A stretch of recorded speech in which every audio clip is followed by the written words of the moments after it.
You are watching Vlog with Mosma. Welcome to my channel. Please subscribe my channel and press the bell icon, never missing update. अस्सलाम वालेकुम viewers, कैसे हैं आप सब? उम्मीद है खैरियत से होंगे। आज का topic mental health awareness month के हवाले से है। ज़हनी सुकून, ये ज़हनी सेहत कितनी ज़रूरी है एक इंसान के लिए। जो मेंटल हेल्थ डे था वो 10 अक्टूबर था, तो उस दिन तो मैं नहीं डिस्कस कर सकी, तो फिर ये टॉपिक मैंने आज चूज़ किया क्योंकि मंथ एंड होने वाला है, तो मैंने सोचा कि इस टॉपिक पे बात करें आपसे। सबसे पहले डिस्कस करेंगे साइंस यानी कि अलामात, उसके बाद फिर ट्रीटमेंट की तरफ आएंगे। आप ऑब्ज़र्व कर सकते हैं ख़ुद को, अपने बच्चों को और आपके साथ जुड़े लोगों को। 4 signs you should be concerned about your mental health: anxious behaviour, aggressive behaviour, isolating your self and change in appetite. सबसे पहले अनएक्सेस बिहेवियर कि बच्चा अगर ध्यान नहीं दे रहा अपने काम में, अपनी पढ़ाई में, या किसी भी तरीके से वो डिस्टर्ब है, यानी कि वो मेंटली लिहाज से डिस्टर्ब है।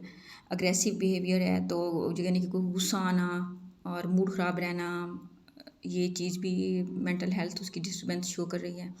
आइसोलेटिंग योर सेल्फ यानी कि बच्चा घुले मिले ना लोगों में, सहमा सहमा से रहे और अलग थलग बैठा रहे, तो ये भी उसकी डिस्टर्बेंस मेंटल हेल्थ की है।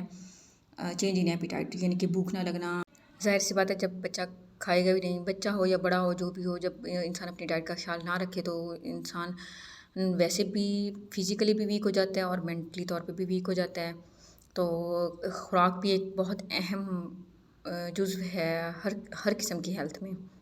जब किसी इंसान की ज़हनी कैफियत डिस्टर्ब होती है तो उसकी मुख्तलिफ़ स्टेजेस होती हैं और ट्रीटमेंट भी उसी लिहाज से होता है।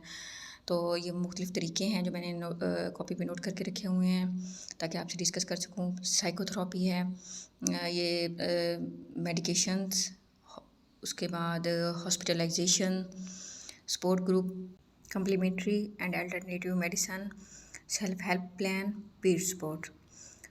नीचे एक नोट है, there is no treatment that work for everyone. Individuals can choose the treatment or combination of treatment that work best. इसमें यह है कि कोई भी इस इलाज का एक तरीका नहीं है जो सबके लिए हो। इसमें ये सब ने अलग-अलग अपना इलाज करवाना होता है और मुख्तलिफ़ तरीक़ों से।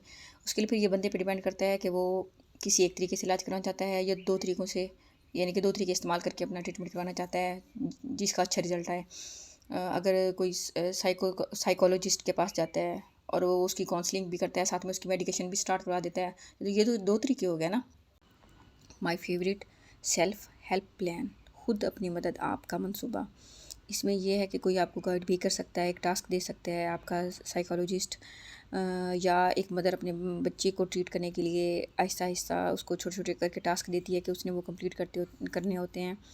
तो बच्चे के लिए तो सबसे जो मेन मसला होता है ना वो टाइम का है कि अगर आपके बच्चों में इस तरह की मेंटल कोई डिस्टर्बेंस है तो अपने बच्चे को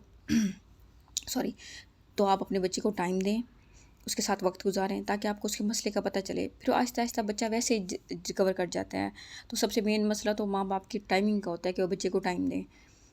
मेंटल हेल्थ का ताल्लुक हमारे इर्द गिर्द के वाक़यात की वजह से भी हो सकता है। बेचैनी, अफसरदगी, खुशी, परेशानी सब हमारे एहसासात होते हैं। कभी कभार ऐसा होता है कि परेशानी इतनी बड़ी नहीं होती मगर हमारे दिमाग में ऐसे घुस जाती है कि हम इसे सर पे सवार कर लेते हैं। इससे बचने का, निजात का तरीका है कि अपनी सोच को डाइवर्ट करें, बाहर निकलें, घूमें फिरें, किसी से शेयर करें, किसी से मशवरा कर लें।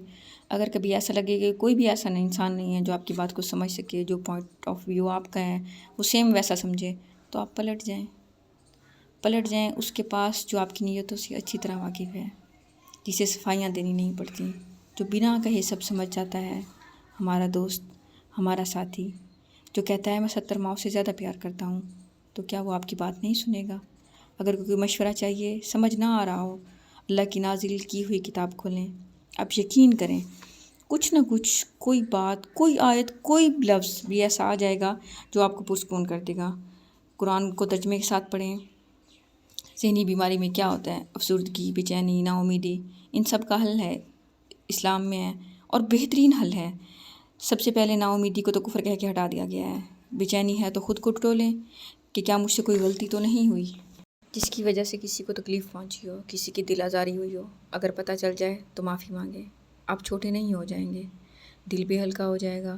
کسی سے برا سلوک ہو گیا ہو، بدتمیزی ہو گئی ہو، کوئی غلطی ہو گئی ہو اور آپ کو احساس ہو جائے تو فوراً معافی طلب کریں. آپ کے ذہنی سکون کا باعث بنے گی. غلطی کا احساس ہونا، معافی مانگنا، یہ ثابت کرتا ہے کہ آپ اچھے انسان ہیں، آپ کے اندر ضمیر باقی ہے. اور دوسری حالت میں جب کچھ بھی یاد نہ ہو، کچھ سمجھ نہ آ رہا ہو کہ کیا غلطی ہوئی ہے، تو استغفار کریں، زیادہ سے زیادہ استغفار کریں. اپنے اس رب کائنات سے معافی مانگیں تاکہ وہ آپ کو سکون عطا کرے. اور اس کے علاوہ ڈائٹ بہت اہم مرحلہ ہے ہیلتھ کے لیے، چاہے وہ مینٹل ہو یا physical who.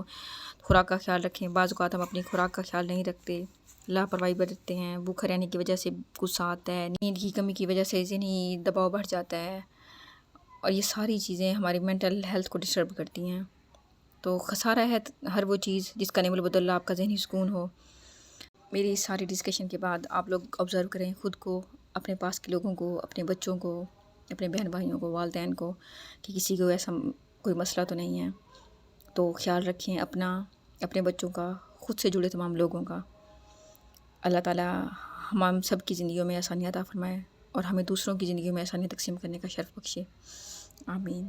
Thanks for watching and stay connected. Thank you. اللہ حافظ.